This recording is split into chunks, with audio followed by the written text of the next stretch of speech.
Anushruti Shrestha and I welcome you all to my YouTube channel.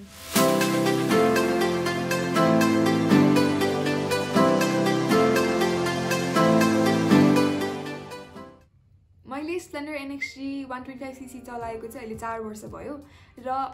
now I finally decided to upgrade my ride. As a त्यसैले we're going to go buy a new bike for me and I'll be vlogging the entire day. SLC सकेपछि चाहिँ मैले एकदम कर गरेर बुवाले मलाई bike चलाउन सिकाउनु भयो अनि अलमोस्ट 1-2 वर्षपछि चाहिँ मैले बाइकको लाइसेन्स निकाले तर almost at the same time I got into medical school so I got really busy किनभने फर्स्ट इयर एकदम हेक्टिक भयो मेरो लागि अनि त्यसैले बाइक पनि खासै चलाइन सेकेन्ड इयरमा पुगेर चाहिँ मैले मेरो बुवाको बाइक लिएर आएँ अलि दिनको लागि भनेर तर I haven't return it back since then Splendor चलाउन थालिसकेपछि I been to many places with my college friends Sulabh र सङ्गीत आई रिमेम्बर हाम्रो एक्जाम सकेको थियो अनि हामी कलेज युनिफर्ममै राइड जाउँ भनेर बुढानीकट्टासम्म पुगेको थियौँ त्यो ride although a very short ride it is very memorable for us किनभने त्यो हाम्रो फर्स्ट राइड थियो सँगै 3 जना गएको होइन अहिलेसम्मकै गाह्रो राइड भनेको चाहिँ आई वुड से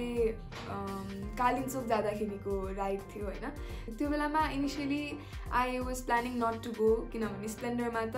कालिम्पोङ पुगिन्न जस्तो लागेको थियो मलाई होइन तर later on everybody insisted and I eventually ended up going on that trip तर यस्तो गाह्रो बाटो almost half of the way was off road त्यो पनि ओकालो तैपनि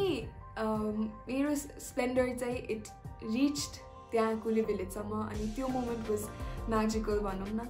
अनि now when I look back at those moments I wish we had more videos of us going on rides doing what we love to do हुन्छ नि त्यसैले पनि I started this YouTube journey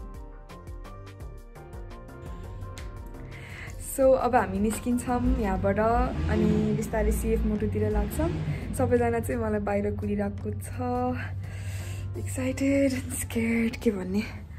अब ब्यागहरू लिएँ C you outside that's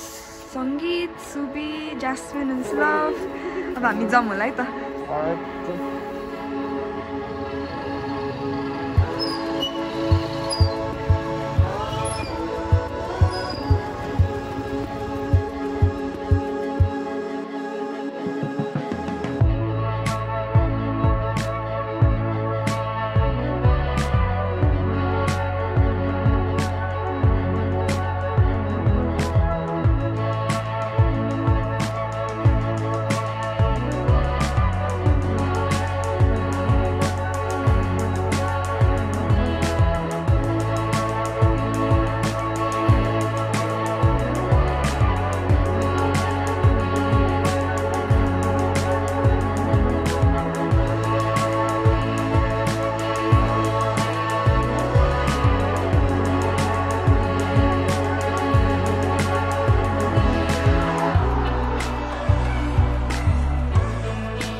CF Moto showroom in Naxal and आज हाम्रो main target main agenda भनेको चाहिँ is to purchase NK250 CF Moto को अनि 30 years anniversary को special occasion भएको भएर चाहिँ they've put out 200 वटा limited edition pieces जुन मध्ये चाहिँ 002 second one of the lot चाहिँ मैले अस्ति आएर यहाँ बुकिङ गरिसके अनि आज चाहिँ आएर purchase गर्न मात्र बाँकी भयो So why I chose CF Moto over any other bike भन्नु पर्दाखेरि चाहिँ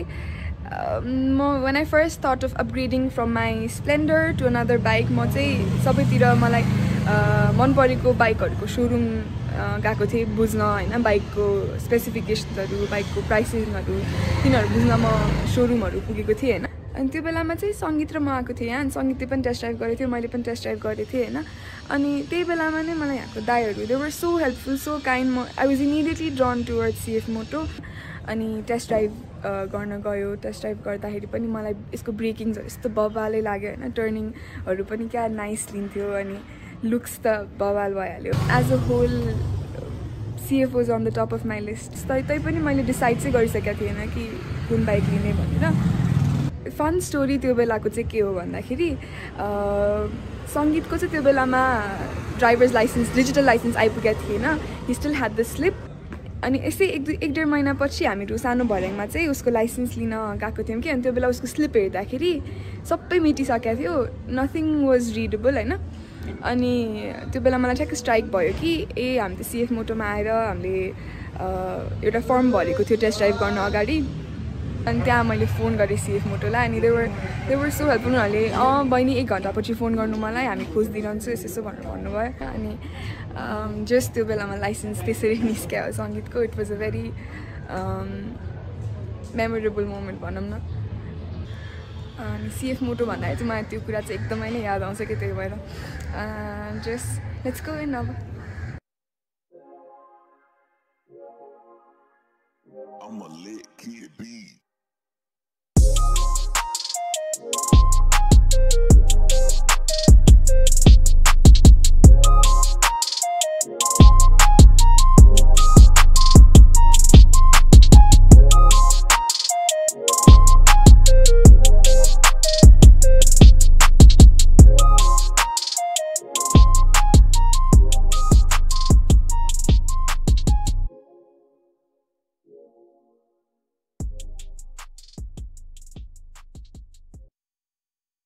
यहाँको पेपर वर्कहरू चाहिँ भर्खरै सक्यो अनि I finally got the keys to my new bike अनि I am extremely grateful for the love and support that my family has shown हुन्छ नि यो यस्तो ठुलो डिसिजनमा लिएकोमा अनि also for amazing friends that I can always rely on I am extremely happy म एकदमै नै खुसी छु आज अब चाहिँ let's know more about the bike that I just but hello and namaste everyone it's me Dhiraj Devkota sales executive of CF Moto Nepal आज म हजुरहरूलाई सिएफ मोटोको बारेमा केही जानकारी गराउन गइरहेको छु यो चाहिँ सिएफ मोटोको 250 NK हो जुन चाहिँ 30th एनिभर्सरी लिमिटेड एडिसन छ यो चाहिँ ग्लोबल्ली वर्ल्ड वाइड 200 पिस बनेको छ जुन मध्ये यो चाहिँ 002 नम्बरको मोटरसाइकल जुन हाम्रो अनुश्रीजीले लिनु गइरहनु भएको छ यसको बारेमा थोरै जानकारी गरौँ हजुरलाई यसको फिचर्सको कुरा गर्नु पर्दाखेरि यसमा नयाँ थपिएको DID को चेन छ जुन चाहिँ मेड इन जापान हो जुन हाम्रो चेनमा ट्याग लगाएर आएको छ र कार्बन फाइबर अनि नयाँ डिटेल